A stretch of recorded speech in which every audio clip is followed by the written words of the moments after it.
Fingers crossed this is working. But what are you saying, ladies and gents? It is your boy, Bucket Sam, and we are here today for the first Rambling live. I'm going to try and do them live now because obviously the weather's getting quite poor. And we used to rely on good weather for the Rambling series, but it's not looking good today for the weather. So we're going to be doing it live here. I'm going to bash it out, answer all your questions. I've got them all written down. And then after, we can come back and hopefully you can watch this back, whether you've watched it live or not. But if you haven't already, please smash that like button and subscribe if you haven't. We're going to be talking things, all transfer news, all across Europe, everything. You know how it is. You know what we do on this Rambling. I've written down all your questions. So I'm going to just start off with straight away the transfer centre. It is the deadline day today. So you know what that means. We're going to be talking about transfers. So there's so many going on, to be honest. It is crazy. I have actually got the transfer centre open in the background here because I can't keep up with it. I really can't keep up on it. But Dan James, within the last 15 minutes, has literally just signed for Leeds, Dan James has, for around 25 million, rising up to 30 million. And do you know what? If I'm being honest, I think it's an absolutely unreal signing. Yes, he did try and sign, or he did sign not so long back permanently for them, and then it all fell through last minute. But Dan James, he's everything you need in a winger. He's fast, he's agile, he's brilliant on the ball. He can beat a man, he can put a cross in, and he can finish. The thing is, I think everyone kind of looks at him at the way it's gone with Man United. He wasn't that player that everyone thought he was going to be. But there's a lot of pressure playing for Man United. You can't play for Man United and just be a Premier League player. You need to be a world beater to play on the wing for Man United. I think that was his problem. He's a very good player. Would fit into most sides in the Premier League, if not all, bar the top six. I think he's a brilliant winger, but that's the problem. He's at United and they expect world-class wingers, which they've had in the past. When you look back and you think some of the players they've had on that wing, that's the thing. But I think he will be unreal at Leeds. I think he fits the Bielsa style so well. He's so fast. He's energetic. He's literally everything you need in a winger. And that's why I think Bielsa will love him. And that's why Bielsa went for him in the past when they were in the Championship. Bielsa said, that's my man. We wanted him. If you've seen the Amazon documentary, he nearly did sign, and obviously it all fell through. We don't need to go into that now, but that was the plan. But no, I think it's a brilliant signing for Dan James. I think it's a really good idea for Leeds to go for him. And obviously, I think one of the main reasons why Man United have sold is because with all these incomings for United, obviously with Ronaldo and things like that, they have to free up some space, free up some wages. So I don't think you can really complain with that. I think it's a brilliant signing. 5-year contract. He's not actually that old. So he's there till 2026. I think it's a good addition to the squad. You kind of really compete with Harrison and Rafinha because that's the problem with Harrison and Rafinha. There was no one really who ever competed with them. Yes, they had Helder Costa, but Helder Costa isn't that man, and Helder Costa has been linked with a move away to Valencia. But that's the thing. If Leeds really want to progress as a club and as a team, they need a player who can compete with those players. You need backups. You need competition. Competition is the best. I never get it when people complain that we've got too many players from one position. That is not a problem. Look at Man City. Man City got so many wingers. They've got Mahrez, Grealish, Foden, Ferran Torres, Bernardo Silva, Sterling. They've got literally however many I've just counted there. Think about how much competition that provides. And the only thing competition does is encourages players to step up and encourages players to compete and perform to the top of their ability. And they might learn things from each other. Rafinha and Dan James are completely different players, but they'll learn so much from each other. I think it's a brilliant signing, to be honest. I think he suits the system, suits the style, and overall, I love that transfer, to be honest. I really, really like it. Not only that, we have had Ronaldo sign for Man United. There's not really that much I need to say about him. It's reportedly anything between 20 to 25 million for Ronaldo. It doesn't really matter. You know what you can get with Ronaldo. It is goals. And the one thing I think that's going to be really interesting with Ronaldo moving to United is there's now this kind of sense and this confidence coming from the club and this all of this. I don't know how to describe it. The players like David De Gea in his interview talked and discussed about winning the league. That's simply, in my opinion, just because Ronaldo's joined the club and the mentality changes instantly. Ronaldo is a winner. That is the thing. Ronaldo is a winner. So the whole awe and confidence around the club will be lifted. And the only thing I think this is going to do is the pressure is now on Ole Gunnar Solskjaer. I know a lot of people are saying, oh, the pressure's off him now because he's got good players. The pressure is on now because he has got a world beater, one of the world's best players. Well, basically one of the two. Ronaldo and Messi, let's just say they're both the GOATs. The GOAT in their squad. Doesn't matter how old he is, they have to win something this season. They have to win silverware. If they don't win silverware with Cristiano Ronaldo in their squad, then Ole Gunnar Solskjaer will get sacked. That's the thing. There's a lot of pressure now, but he has got the goods. He has got the ammunition to really, really compete for the Premier League this season, whether people like it or not. They've signed Varane, another world class player who's won wherever he's gone. That's the thing. There is so much pressure now on Ole Gunnar Solskjaer, and if I'm honest, I think they'll win something this year, whether it's a cup. I don't think they're going to win the league. Let's not get ahead of ourselves. I think they could win a cup. That they should really be looking at winning some sort of cup, especially with that squad. And that's the thing. That's what they want. It's this project we've been saying for. Yes, I think the Ronaldo and Varane signings do go against the transfer policy they've been going for the last few seasons, where they've been trying to get young British talent or just young talent in the squad. Hence the signing of when they signed Dan James. Now they've signed Sancho. They've signed lots of other young players. So it should be interesting to see how it works, because they've now just gone, we're not going to win anything. We want to win fast. So they've kind of just gone, let's go for it now and sign this huge player. And that's what they've done. So it'll be interesting to see later on in the season whether Ronaldo can hit the heights that he said he can. And not only that, they have got Cavani as well. Cavani. My only worry, and it's quite sad, is for Greenwood. Obviously, Greenwood's been banging the goals. I just really hope he can keep his position. I presume he will do, because obviously Rashford is still injured. So I presume it'll be a front three of Sancho, Greenwood, and Ronaldo. That's what I presume it will be. Martial, if they can get him out the door, would be brilliant, but I can't see any clubs coming in for him, really, let's be honest. So that's it for Ronaldo. That's my quick little take on Ronaldo. And I'm going to talk now about Tomiyasu. He's a centre-back who can also play right-back, the Japanese international, who... He's not Japanese, is he? Oh, my word. Why have I messed this up? You know what I'm trying to say. Tomiyasu, who is a centre-back who can also play right-back. Played for Bologna last season. Kind of really mixed between the two. He's mainly a centre-back who can play right-back. But that is the problem for Arsenal. They need a right-back. Bellerin is obviously going off to Real Betis on loan with an option for a permanent. They need a right-back. Cedric Suarez isn't good enough. That's everyone knows that, and everyone understands that. Cedric Suarez isn't good enough. Obviously, Bellerin has been poor for a few seasons now, so they've done the right thing and they've gone to get somebody to replace them. But it's not the player they need. They need an attacking right back, somebody who's good on the ball, not just a right back who's a bit of a bully and is average going forward. So I don't really get this signing from Tomiyasu. Who knows, he might play in centre back, and then I'll be quite happy. But we'll have to wait and see what people say about him. What I've read online, I've seen him play once. That's literally it. And to be honest, I don't really remember much about him. I looked back, and because I always take photos of every game I watch, so I can work back and see. And he was in the squad, and I didn't remember him, which is a good thing for a defender, in my opinion. If you don't remember a defender, it means they've done a good job, in my opinion. But no, I'm not sure on that signing. But I'm going to do a quick game of hit and miss. And if you're watching this now, get your comments out. Get replying to this now. I'm going to tell you a player, and I'm going to say, is it a hit or miss transfer? So we're going to start off with Cristiano Ronaldo to Man United. Is it a hit or a miss signing? In my opinion, I think it's a hit. You know what you're going to get with Ronaldo. My only interesting thought is, does he really suit the system and really suit the style of play? Because the problem is with Ronaldo, he's very selfish. We know that, but he kind of can be. But you're not going to get a press from him. You're not going to get him tracking back. And they're now going to have to try and build around him, which has kind of gone against what they've done for so many seasons. And will they be able to keep Ronaldo in the squad and in the team, a player who is so lazy? Like, when I say lazy, I'm not moaning about him. I think he's a very good player. So I'm trying to think of he's not going to run the channels or anything like that. He wants to be near the goal. He wants to score.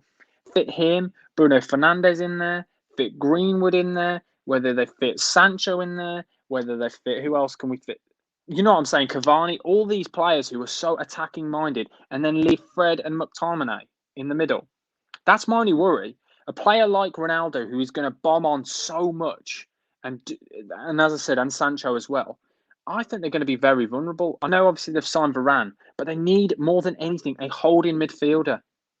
That's all they needed. And Camavinga is going to Real Madrid. I don't think he was what they needed. I think they need somebody like Matic 5 years ago. They need somebody who's a bully in the midfield, who will break up play and provide that support for the defence. So I think it's a difficult one. I think it's a hit, obviously, because it's Ronaldo. But I do also think the team will suffer from it, but they should win something this year.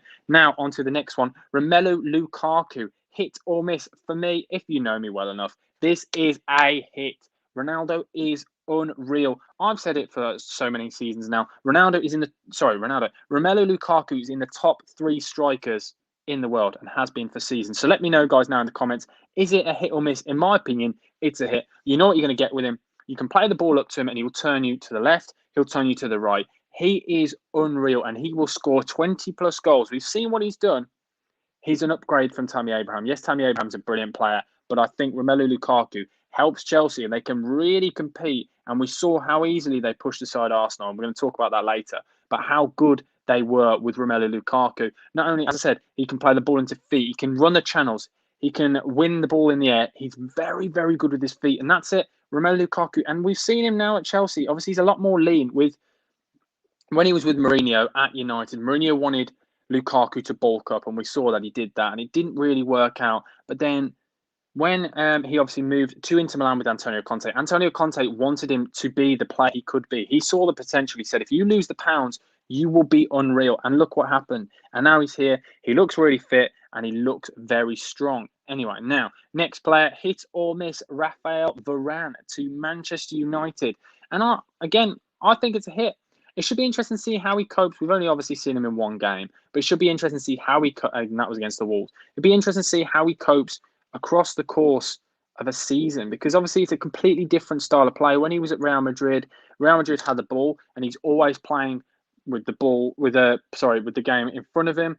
It's going to be interesting to see how he copes with sides like when they play up against some of the better teams or other teams where, like Burnley, for example, he won't have played against many players like Chris Wood in La Liga. So it should be interesting, but I think it's a hit. But we'll have to see how he copes with constant balls coming in, because the thing is, there are a lot of good teams in this Premier League, a lot of sides that he won't have played against, if you know what I mean. That's obviously a really stupid statement, but you know what I mean. When you're playing against Getafe and things, your mid-table sides in La Liga, you in the mid-table sides in the Premier League, you're looking at Everton. You've got brilliant strikers. It's going to be constant competing for him. He's going to have to play very well every week. There can't be any poor games because people will get right onto his back. Anyway, now Ben White to Arsenal, hit or miss? I still think it's a hit. A lot of people disagree with me on this, but I think it's too early to call. He's played 3 games.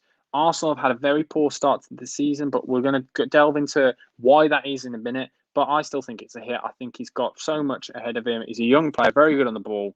But as I said, we'll get onto that in a minute. Jack Grealish to Man City has to be a hit. No discussion. And as I said earlier, it's providing competition for those wingers, and it will help push players like Sterling and other wingers they have in the squad to that next height. Because the thing is, if you're training every day with Pep Guardiola telling you what to do, and you know right behind you, you've got players like Bernardo Silva, world-class players, Ferran Torres, who are just nipping at your heels. You have to play at the top of your game every single week.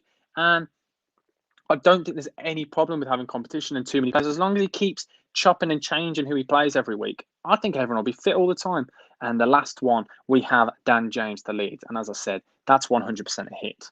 So that is my transfer roundup. There may have been some new transfers come through as we're talking, but I've got it on my other screen. If I just quickly refresh as I'm talking, I can tell you if anything's happened since we've spoken. Reece Nelson has signed for Feyenoord on a season-long loan. And that's it. That's the only deal that's happened since I've started talking. So we will carry on now and keep moving. Here we go. So my next topic now I want to talk about is the Serie A. And the Serie A has started off very interestingly straight away. Juventus played 2 games now without Ronaldo this season. And I'll tell you now, they have struggled. First game, 2-2 against Udinese. And the second game, they lost to Empoli, however you say it. I always change my mind about how I'm going to pronounce it. But they lost 1-0. And they currently sit about mid-table going into 2 games. They're already 5 points adrift from the top. And I know a lot of people say it's only 2 games. And I will talk about the Premier League saying it's only 2 games. But the thing is, with the Serie A, you need to be at the top throughout the season. We saw it last year with Inter Milan constantly. They didn't trip up. Inter Milan, yes, they have lost Lukaku and Antonio Conte. I don't expect them to be as good as they were last year. But there are a lot of teams up there at the moment. You've got AC Milan, Lazio, you've got Roma and Inter Milan, all on 6 points. I may have missed some, and Napoli as well on 6 points. There's going to be some really good sides here. But one side I want to delve into and look at quickly is Roma. Roma, obviously, with Mourinho, who have signed Tammy Abraham. And Tammy Abraham has literally taken to the Serie A like duck to water. And I love that phrase, duck to water. But duck to water, honestly, 1 goal and 1 assist in 2 games. He has been huge for them. He has started so well. And if you watch his highlights, go onto Twitter and you see the game where he got the assist. The build-up play he was showing, he was taking the ball into feet, he was turning. And this is the thing, we all know Tammy Abraham can be potentially a world-class striker, but we just haven't seen it. He has never had the run of games you want him to have in the Premier League, which is a shame. But I really think him and Mourinho are so suited together. He's a tall, fast striker, which obviously Mourinho wants a tall bully up top, but he can also play football. He really suits the style of play because obviously with a Mourinho setup, you're going to have a low block and you're going to counter. Tammy Abraham has got the pace to get in behind, but he's also got the ability that if they have got the ball, he can drop into deep and take the ball and move it on. Obviously, I'm not going to say he's as good as this guy, but I've seen moments from him in the first 2 games for Roma, especially in the game against Fiorentina. Like he was like Harry Kane, the way he was dropping deep and spraying it around, like he was playing as a false 9. But I know he's not because you're never going to get a false 9 in the Mourinho side. Let's be honest. It's the big man up top. But I'm going to be telling you now, he will score 20-plus goals this season. He looks very, very strong. Very strong. But Inter are off to a good side as a start as well, as I said. But I do worry for them this season. I think without Antonio Conte and without Lukaku, I don't think they're going to hit the heights that they did last season. I think they're going to struggle. But they're still a very good side. You know how it is. You know what we love to talk about. And the biggest thing across Europe, which I still really struggle with, Lionel Messi played against Rennes. And I watched the game and I watched him come on. It just didn't seem right, did it?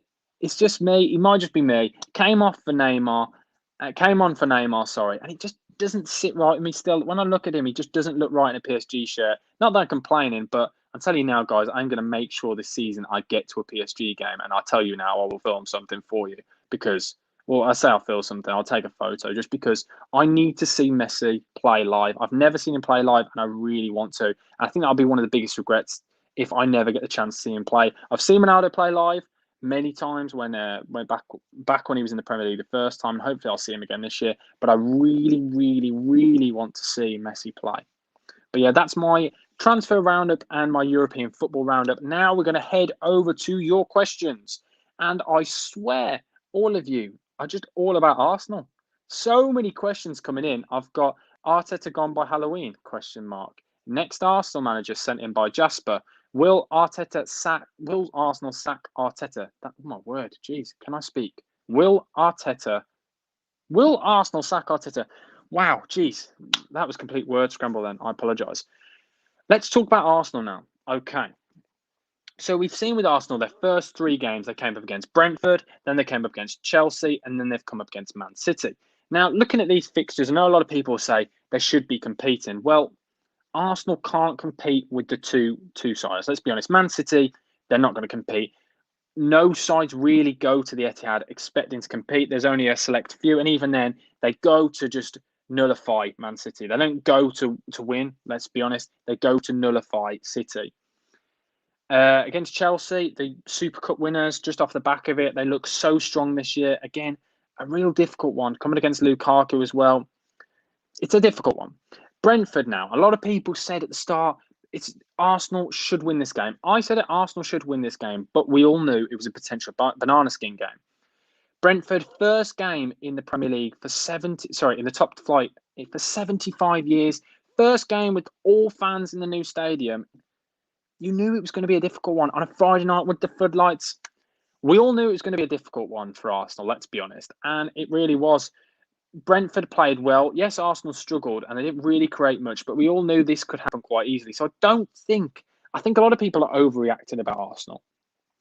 A lot of people are getting ahead of themselves. We're only 3 games in. Yes, I know we've gone into the international break. They've not scored and they've shipped 9 goals. But it was a very difficult start. Not many teams have had such a difficult start, if I'm honest. I know a lot of people now may be in the comments. I'm not reading the comments. A lot of you might be going, ugh. But I think it's been a really difficult start. And I think Ben White's been kind of thrown into the deep end. The back 4 isn't good enough. We can say that now. Murray is not Premier League standard. He's too slow. He can't. So hopefully when Gabriel comes back. And not only that, they've had a lot of COVID cases. They've had about, I think it's 7 or 8 injuries. A lot of it is COVID cases, so players dropping in and out of the squad. Pepe going in the squad 1 minute. Lacazette's fit, next he's not. Aubameyang fit, then he's not. I think give it the next 3 games. They face Norwich, Burnley, and then Tottenham. It might be Burnley, Norwich, and Tottenham. One of that way. Tottenham is the final one. I think it's going to be a really interesting one. That's when I really think we can evaluate whether Arteta is a good manager and whether he is right for the job and if we can trust the process. Because there's a lot of pressure on them then. And that's where they really should be getting results. They really should get 6 points against Burnley and Norwich.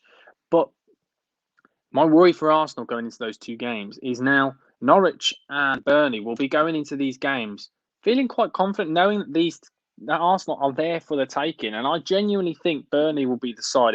If one of the 2 sides is going to beat them, it will be Burnley. We saw with the Brentford game, they really struggled with the long balls into the box where it was the throw-ins or not. And I think they'll struggle genuinely because Chris Wood could potentially have a field day against Ben White because Ben White isn't the strongest of players. So I think Chris Wood could really try and bully him as we saw with Ivan Toney. But I think we'll give it 3 weeks.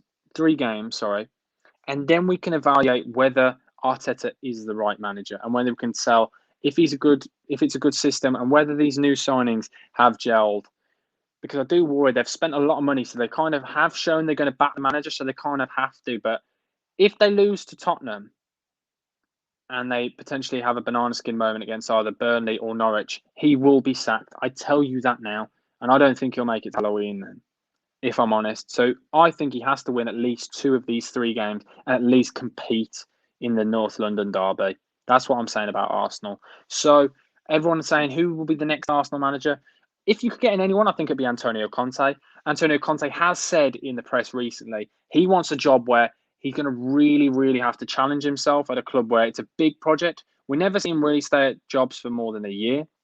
And a lot of people say, why would he take Arsenal? He will take Arsenal if they offer him 10, 15 million. He would take it.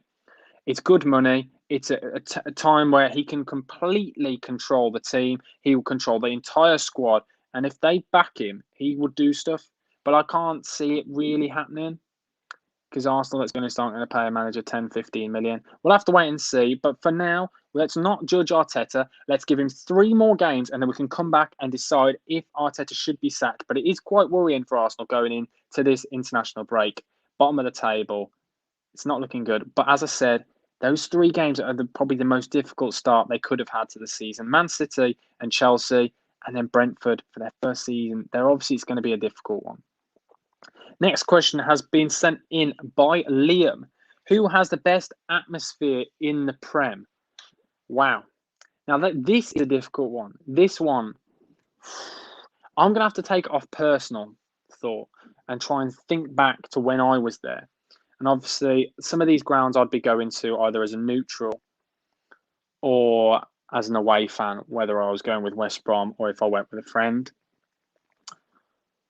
Actually, I'm going to go against what I've just said. I'm going to say Ellen Road. From what I've seen, Ellen Road looks like it has the best atmosphere, just from what I've seen. And I've always wanted to go. I've not been. I really do want to go. Crystal Palace got very good atmosphere, obviously, with that one end where it's just so loud with the flags where the ultras sit. That's a very loud stand. A lot of grounds have got really good atmosphere. So I'm going to say one. If I had to pick one, I'm going to say it would be Ellen Road. There you go. Ellen Road has the best atmosphere. That's if I'm going to have to pick one, Liam. Connor asks me, best World Cup you ever watched? Well, that is an easy one. It has to be when England got to the semi-final of the World Cup. 2018. I remember it like it was yesterday. Sadly, we don't have the sunshine now. The sun was shining. I was sat in beer gardens, having barbecues with my family, watching the football. England were amazing. We all thought it was going to happen. It obviously didn't work out well, but it was just a good tournament of football anyway. I really enjoyed it. I did also really enjoy, probably would be the 2010 World Cup. I really enjoyed that in South Africa with the Vuvuzelas. That was one of my earliest memories of World Cup. I don't really remember the 2006 World Cup, if I'm honest. I don't remember it at all. So 2010 is the first World Cup I really remember, and that was just amazing. I've got the South Africa shirt from that World Cup hung up over there. But hello to everyone who is in this video, in the live. Please smash the like button if you haven't already. And yeah, thank you for watching, guys. But the next question. So there you go. That's my answer. Sorry for the best World Cup, Connor. If you're watching, it was the 2018 and the 2010. 2014 was just sad, wasn't it? Let's be honest. Next question coming from Midgington. Hopefully, I've said that right. Or mid. I don't know what I'm trying to say. But what are the expectations for Man City this season? Realistically, the league they have to win the league, whether people say it or not. Yes, obviously they didn't get off to the best of starts with their result against Tottenham. First game of the season, you can only, as I said last week, you can take the first few games with a pinch of salt. After the first 3 games, then we will really see how good these clubs are. But the first 3 games, I always say every season is a write-off in the Premier League. Anyone can beat anyone. Usually, newly promoted sides start off really well. They get the points and then they fall off. And we'll see lots of clubs will just, you know what I mean, what I'm trying to say. The first 3 games, taking momentum from the season prior to that. So Man City now have to win the league. They have to. With the squad they've got and with the system they're playing. Ferran Torres looks unreal. Grealish has played very well. Gundogan looks well. Diaz looks good. Diaz, who obviously signed a new contract. Edison, still as good as always. The whole team is a strong team. The depth is unreal. And obviously with Bernardo Silva looking like he's not going anywhere with him turning down AC Milan today, they have to win the league. And not only that, I genuinely believe, and I'm not even saying this, Man City have to win the Champions League. The squad they've got really is the best in Europe. Potentially PSG have got a very good squad, but they've got a manager who I'm still not sure is right for the job, Pochettino, but that's not what I'm talking about here. Man City have to win the league. They'll win their cup, their Carabao Cup, which obviously they do every year. If they can go for a treble, that would be huge because their squad is good enough to do that. The depth in it is good enough.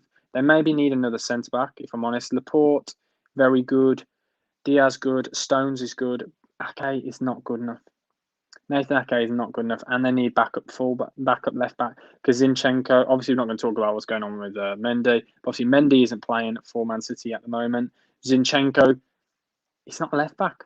Yes, he's a good player, but he's not a left back. And you see it in moments where he kind of fizzles out of the game and he makes rash decisions every now and then. He has a howler every probably 10 games, which you can't have. If you're going to be Premier League winners and potentially win in Europe or win any cups, you can't have players who dip in and out of games or dip in and out of form. So my expectations to Man City, realistically, they have to try and win or get to the final of every cup they are involved in this year. The depth of their squad, they have the ability to. They can focus on everything because they've got so many class players who can play. You could literally play Grealish once every 2 weeks and have a replacement that's unreal. Sterling, as I've said, there are so many good players in that squad. They have to try and win or get to the final of every cup they're involved in. And the final question I am going to read is from the Jersey Man. Thoughts on Australian football? I watch a bit of it if I'm up, let's be honest, because it's obviously on at different times. I watch a couple of games every now and then. Obviously, I watched Lafondra when he was, I don't know if he's still playing, but I watched a bit of him occasionally. But if I'm honest, I don't really follow it that much. It's something I wish I could. I would love to go and watch a game, obviously, in Australia, but you'll have to tell me a bit more about it. You'll have to tell me a bit more about it. But hopefully, guys, you have enjoyed this rambling. We've got some big plans for the channel. The people who are in now, I can tell you all about it. And if you're watching after, I can still tell you about it. I'm going to be starting sort of a new series every week where I'm going to have a debate, get different other YouTubers on or some of my friends who love to talk about football. We can get on Zoom calls. We're going to do a live video where we discuss things and I'll talk about topics from the weekend, topics about football, everything football. You know how it is. And then I'm going to clip it and put it onto YouTube. But the rambling will still come on because you know I love just waffling on. But thank you to everyone who has been in this. If you haven't already, please like, comment, and subscribe. And if you're watching later on, maybe this is the day after, and hopefully has been your club have signed everyone that they need and everyone that they want. But thank you for watching, guys. As I said already, Bucket Sam over and out. Thank you. Goodbye.